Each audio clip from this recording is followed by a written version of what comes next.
This week in finance, bank profits were crippled by COVID-19. House prices in Melbourne went backwards and 20 suitors began circling airline Virgin, including billionaire Andrew Forrest. Meanwhile, the Australian share market finished the week flat after gaining 5% by Thursday before erasing all those gains on Friday. On Monday, National Australia Bank surprised investors by announcing its profit results 10 days early. The coronavirus caused the bank's half-year profit to fall 51% to $1.3 billion. In response, NAB slashed its dividend to 30 cents and is now raising $3.5 billion in capital. NAB believes COVID-19 will cost it about $807 million. Competitor ANZ's half-year cash profit also slumped this week, down 60% to $1.4 billion.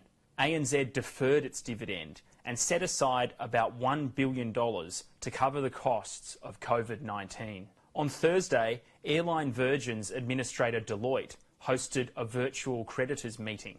Deloitte says there are 20 parties interested in Virgin, and 8 of them have signed non-disclosure agreements, which allows them to look at Virgin's balance sheet. One group reportedly interested in buying Virgin is a consortium led by mining magnate and billionaire Andrew Forrest.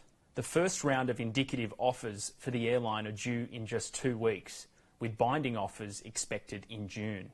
Virgin owes about $6.8 billion to more than 10,000 creditors. On Friday, CoreLogic said house prices across the country grew by 0.3% in April, after rising by 0.7% in March. Property prices in Melbourne fell 0.3% in April, Hobart declined 0.1%, and the Canberra market was flat. Darwin grew 1.7%, and the remaining capital cities experienced growth between 0.2 and 0.4%.